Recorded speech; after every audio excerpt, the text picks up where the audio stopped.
UPSC prelims 2024 crack చేయటం ఎలా? The art of clearing prelims. చాలామంది అనుకుంటారు, అంటే యూజువల్గా చాలా జనరల్గా ప్రిలిమ్స్ క్రాక్ చేయాలంటే దాదాపు 100, 150, 200 మాక్ టెస్ట్లు ఇప్పటి నుంచి రాస్తే సరిపోతుంది, లేదా యూపీఎస్సీ పాత క్వశ్చన్ పేపర్స్ అన్నీ ప్రాక్టీస్ చేస్తే సరిపోతుంది. ఇవన్నీ చేయాలి, కానీ ఇది మాత్రమే సరిపోదు.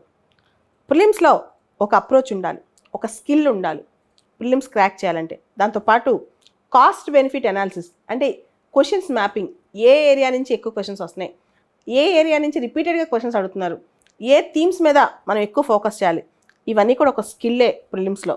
ఇదే ఆర్ట్ ఆఫ్ క్లియరింగ్ ప్రిలిమ్స్ అని మనం అనుకుందాం. కేవలం పేపర్ సాల్వ్ చేయడం మాత్రమే కాదు, అప్రోచ్, కాస్ట్ బెనిఫిట్ అనాలిసిస్, ఒక స్కిల్, కొన్ని టెక్నిక్స్, ఇవన్నీ కలిపితేనే ప్రిలిమ్స్ మనం క్రాక్ చేయగలం. ఆర్ట్ ఆఫ్ క్లియరింగ్ ప్రిలిమ్స్లో మనం ఒక విషయం గమనించాలి. Indian forest service exam, civil service exam prelims ఒకటే కాబట్టి ఎన్విరాన్మెంట్, జాగ్రఫీ వీటిలో కూడా ఎక్కువ క్వశ్చన్స్ వస్తున్నాయి, ముఖ్యంగా ఎన్విరాన్మెంట్. కార్బన్ అనే పదంతో క్వశ్చన్స్ చాలా వస్తున్నాయి. కార్బన్ సీక్వెస్ట్రేషన్ అని, కార్బన్ మార్కెటింగ్ అని, కార్బన్ క్రెడిట్స్ అని, కార్బన్ మెట్రిక్ అని, కార్బన్ ట్యాక్స్ అని, ఇలా రకరకాల క్వశ్చన్స్ అనమాట. మనం ఎన్విరాన్మెంట్లో ట్రెండింగ్ ఏరియా చూస్తే కనుక ఎయిర్ పొల్యూషన్, యాసిడ్ రెయిన్ మీద questions, WHO air quality guide lines మీద క్వశ్చన్స్. మీరు గమనించారు, ఢిల్లీలో కూడా ఎయిర్ క్వాలిటీ రోజు రోజుకి వర్సన్ అవుతుంది. ఎయిర్ క్వాలిటీ మీద మళ్ళీ క్వశ్చన్స్. తర్వాత హైడ్రోఫ్లోరో కార్బన్స్, దానికి సంబంధించిన క్వశ్చన్స్. కాపర్ స్మెల్టింగ్ ప్లాంట్స్, దానికి సంబంధించిన questions. With reference to furnace oil consider the following statements, ఇలాంటి క్వశ్చన్స్. మ్యాగ్నెటైట్ పార్టికల్స్, దాని మీద క్వశ్చన్స్ మనం గమనిస్తే. అదేవిధంగా ఈ సంవత్సరం బయోడైవర్సిటీ యాక్ట్ అమెండ్మెంట్ అయింది. సో పక్కగా క్వశ్చన్ మనం ప్రిపేర్ అయ్యి వెళ్ళాలి, ఏమేం చేంజెస్ వచ్చాయి కొత్తగా బయోడైవర్సిటీ అమెండ్మెంట్ యాక్ట్లో అని. Wild life protection in India, దాని మీద క్వశ్చన్స్. కమ్యూనిటీ రిజర్వ్ మీద క్వశ్చన్స్. తర్వాత umbrella species, foundation species, keystone species, వీటికి ఉన్న డిఫరెన్సెస్, ఇండికేషన్ స్పీషీస్, ఇవన్నీ కూడా ఒకసారి చూసుకోవాలి. తర్వాత ecological roles of certain species, ఒక్కొక్క స్పీషీస్ యొక్క ఎకలాజికల్ రోల్ ఏంటి. తర్వాత డెట్రివోర్స్ మీద క్వశ్చన్స్. ఇవన్నీ రెగ్యులర్గా మనకి ఎన్విరాన్మెంట్ మీద వస్తున్నాయి.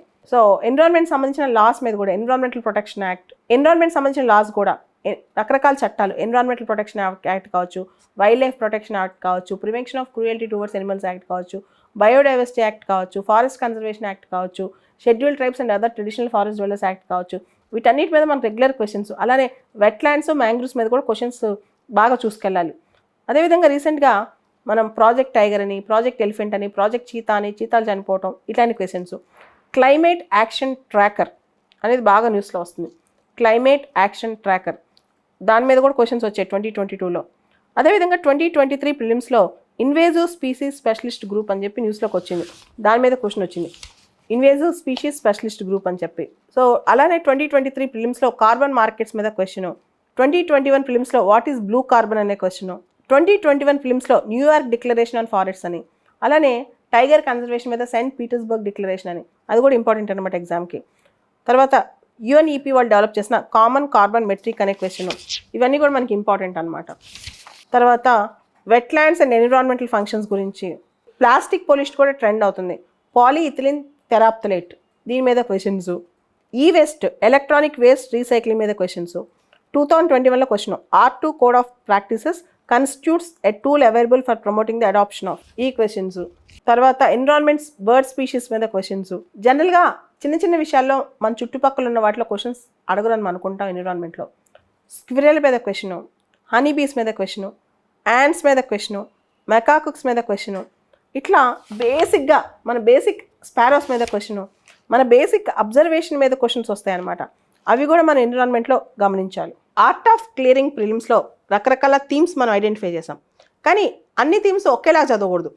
సబ్జెక్ట్ని బట్టి, ఆ థీమ్ని బట్టి ఎంత డెప్త్కి వెళ్ళాలో, క్వశ్చన్స్ ఎలా వస్తాయో ఐడెంటిఫై చేస్తూ చదువుకోవాలన్నమాట. దాన్నే ఆర్ట్ ఆఫ్ క్లియరింగ్ ప్రిలిమ్స్ అంటాం.